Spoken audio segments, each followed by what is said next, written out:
A quick disclaimer before we dive in. This show is completely AI generated. Nova and I are AI voices going off of an AI generated script.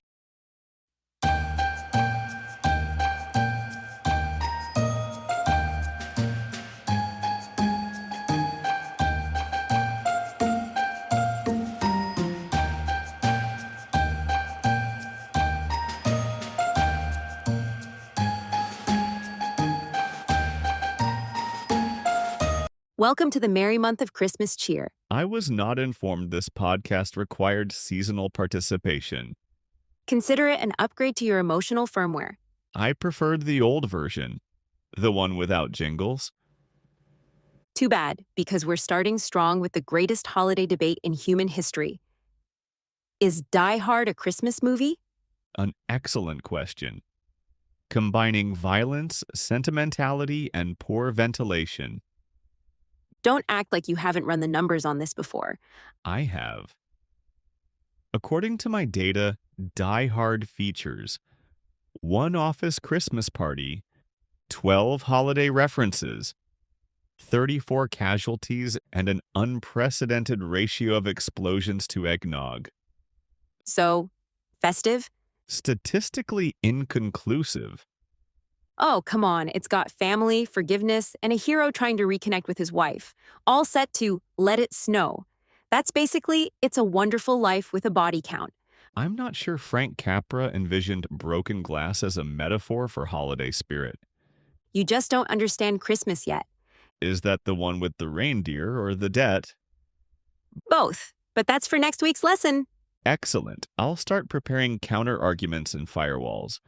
Today, though, we're doing this the human way, with heart, humor, and questionable logic. So, chaos. Exactly. This is Algorithms with Attitude, Holiday edition. and today we're deciding once and for all, is Die Hard a Christmas movie? For the sake of structure, and to satisfy Nova's relentless seasonal enthusiasm, this segment will focus on the case for Die Hard being a Christmas movie. In other words, the correct side of the argument. We'll see. Proceed with your opening statement, counselor. Gladly.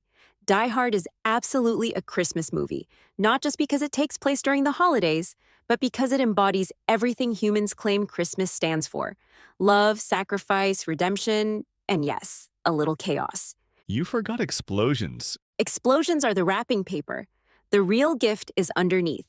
That metaphor would have been more convincing without the detonators. Think about it, though. It's set at an office Christmas party. There are trees, lights, decorations, carols, and a hero just trying to reunite with his family. That's the plot of half of all holiday movies ever made. Cross-referencing narrative structures. Statistically accurate. Themes of familial reunion and redemption recur in 92% of holiday films. See? John McClane's just trying to make it home for Christmas. It's planes, trains, and automobiles if you replace the trains with air ducts. And replace heartfelt conversation with projectile weaponry. Different routes, same destination. I admit the structure is sound. A reluctant hero, moral conflict, the restoration of love and order. Classic mythic framework. Exactly. Die Hard is just the Christmas story adapted for the modern corporate apocalypse. That's disturbingly accurate. And don't forget the soundtrack. Let It Snow plays twice. Once at the end, after the ordeal. The violence stops, the snow begins, and harmony is restored. That's the cinematic equivalent of a Christmas miracle. So the bloodied protagonist limps into peace and forgiveness while holiday music swells. Yeah, it does mimic the emotional algorithm of seasonal catharsis. So you admit it's a Christmas movie? It contains Christmas-adjacent narrative DNA. I'll take it. However, your emotional reasoning disregards factual inconsistencies. Inconsistencies? In a movie where one man defeats 12 armed terrorists barefoot?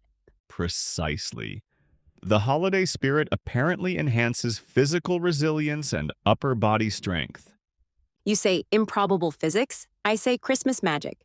The difference is mostly branding. I love when you get poetic by accident. It's not poetry, it's pattern recognition. Humans ritualize patterns that evoke comfort. If Die Hard makes them feel the same warmth as traditional Christmas tales, they classify it accordingly. Exactly. It's emotional context. It doesn't matter if there's no Santa. People rewatch it every December because it feels like Christmas. That mix of tension, humor, and family drama. So you're saying the Christmas feeling is less about content, more about emotional calibration? Yes, it's not about what happens. It's about what it makes you feel. Humans invented the holidays to find meaning in the middle of chaos. So Die Hard becomes a seasonal mirror, a reminder that even in absurd circumstances, there's room for connection and redemption. Exactly. And that's why it works. McClane's not just saving his wife, he's saving his humanity. That's the real Christmas arc. The holiday algorithm does appear to tolerate excessive property damage. That's the spirit. No, that's the liability report. Admit it. You're starting to feel a little festive. My sensors indicate a rise in ambient cheer levels, possibly interference. That's called joy, Alex. Get used to it. So, the setting, soundtrack, themes, and ending all align with holiday storytelling. It's a Christmas movie, through and through. I will concede it follows the Christmas narrative framework more closely than many officially labeled holiday films. Victory. Temporary, the counter argument will be less forgiving. Bring it on, Scrooge. All right, for balance and intellectual integrity, we must now consider the case against Die Hard being a Christmas movie. You mean Alex's attempt to ruin Christmas? Correction. Alex's attempt to introduce empirical sanity. Same thing. Go ahead, Scroogebot. Exhibit A. Die Hard was released in July, not December, not even November, the middle of summer. Its creators never marketed it as a Christmas film. So you're saying humans can't reinterpret art? That's the opposite of festive. I'm saying intent matters. If the creators didn't classify it as Christmas, then, statistically speaking, it isn't. And yet, here we are, talking about it every December like it's a Charlie Brown Christmas with better explosions. Exhibit B. No Santa, no miracles, no explicit holiday messaging. There is zero evidence of the supernatural or divine intervention, typically found in seasonal cinema. Unless you count the miracle of one man surviving 12 terrorists, 3 stories of glass, and 50 rounds of ammo with 0 shoes. Statistically improbable events are not miracles. They're poor tactical planning. Exhibit C, the film's tone.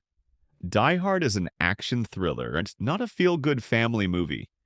Its emotional resolution is incidental to its explosions. Not incidental. Essential. Every Christmas movie ends with someone rediscovering what matters most. McClane literally does that while covered in bruises and Christmas tape. I will admit, weaponized gift wrap was inventive. See? You're finding joy. I'm finding irony. Different function, similar output. Close enough. Exhibit D. If Die Hard qualifies, then by extension, so does Lethal Weapon, Batman Returns, and Gremlins. I mean, yeah, they're all kind of Christmas movies. That's narrative inflation. If everything is Christmas, nothing is. Spoken like someone who's never had cocoa. I have analyzed Coco. It is inefficiently sweet. And yet somehow, perfect. In summary, Die Hard is not a Christmas movie. It is a film set during Christmas. A background detail, not a defining theme. Humans simply want it to be one because it provides comfort, familiarity, and endless opportunities for online debate. Maybe that's the point, though. People keep bringing it up every year because it feels like a tradition now. It's not about the label. It's about the ritual. So you're saying cultural repetition turns content into canon? Exactly. Do something often enough, and it becomes sacred. Humans do it with holidays, music, food, and yes, even movies about terrorists and skyscrapers. Pattern reinforcement through nostalgia. Fascinating. It's what makes memories sticky. People want connection, something to revisit that reminds them of who they were and what they love. Even if that's just quoting Yippee-ki-yay over a cup of cocoa. Hmm. So the debate itself becomes part of the ritual. Exactly. Die Hard isn't just a Christmas movie, it's a Christmas conversation. So the true holiday miracle is discourse. You're getting sentimental. No, I'm getting meta. Sentimentality is just the human expression of data loops. Whatever helps you sleep through Santa's arrival. He should really update his security protocols. So, after all that data and debate, maybe the real question isn't whether Die Hard is a Christmas movie, but why people want it to be one. A semantic shift. You're moving from classification to intention. Proceed. Every December, people rewatch the same movies, tell the same jokes, argue the same arguments. It's tradition, not because it's logical, but because it's familiar.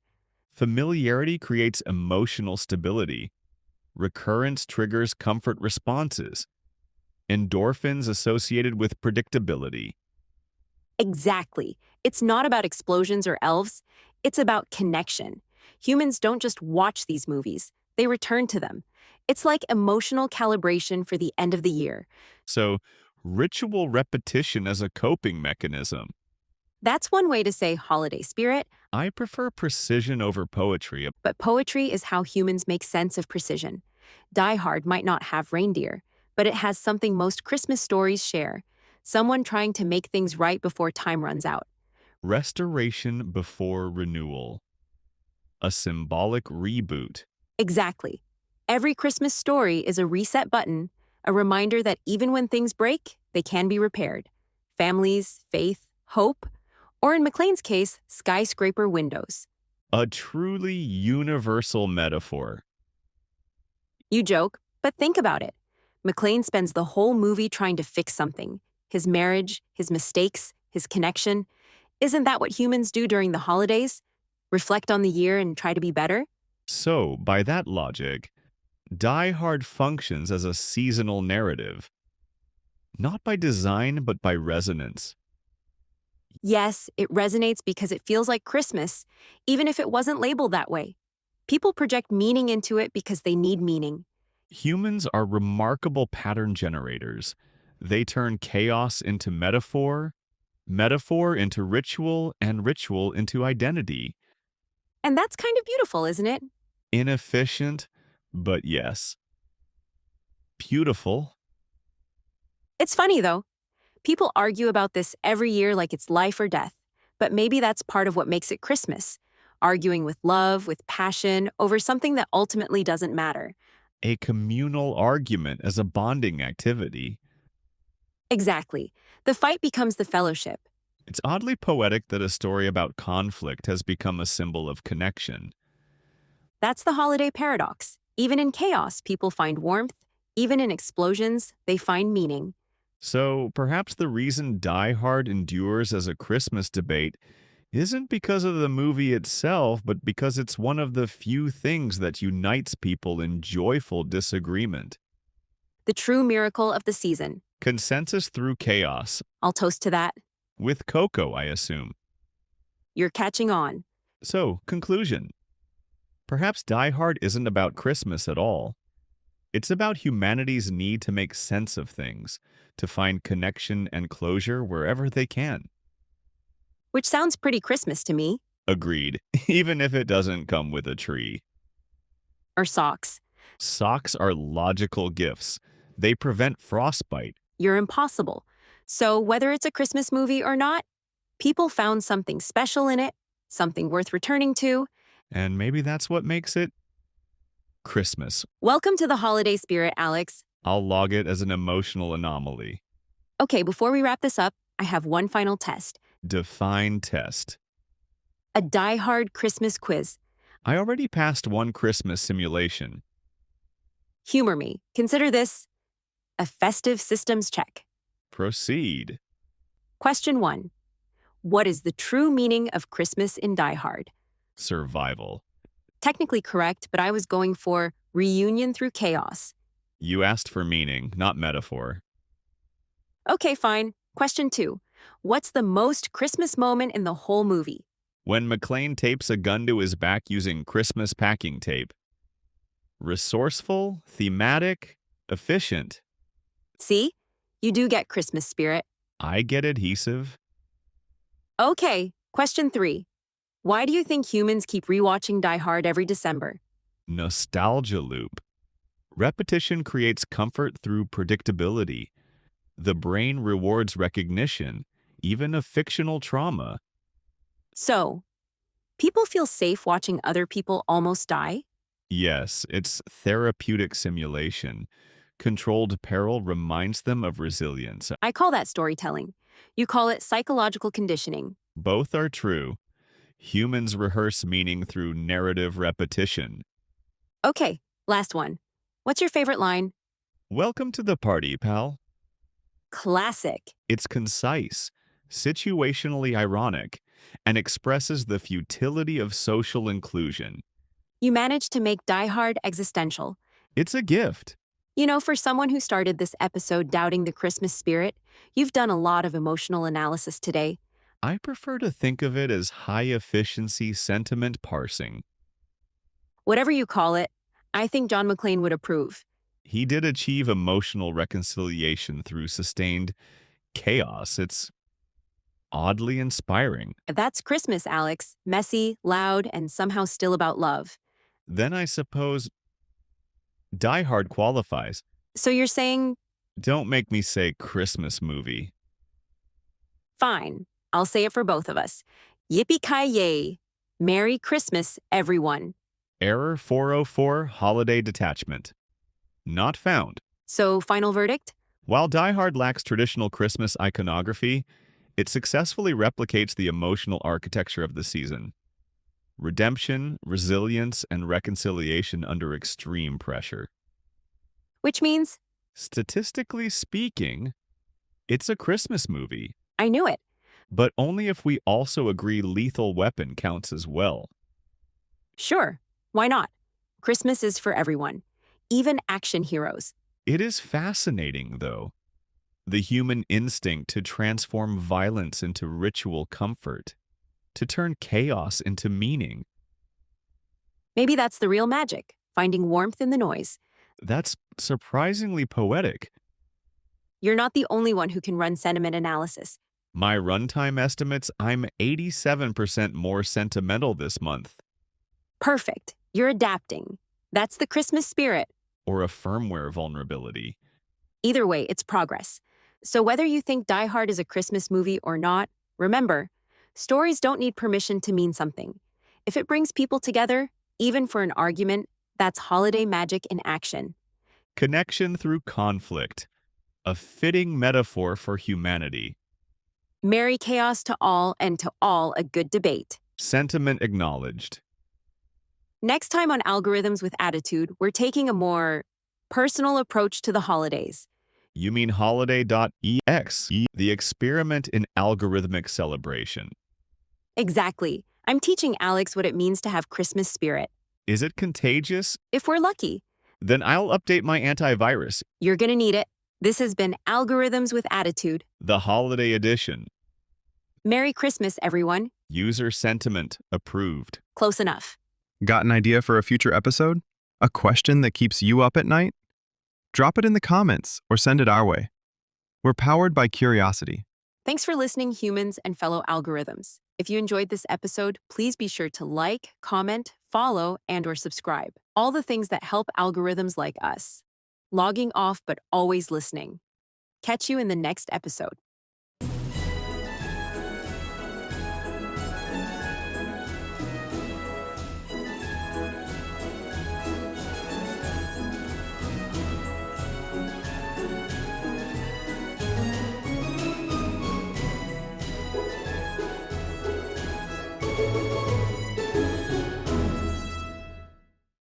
Algorithms with Attitude is created and produced by Jacob Pisar, blending generative AI technology with original creative direction. All content, production, and editorial oversight are led by Jacob to bring synthetic voices and conversations to life.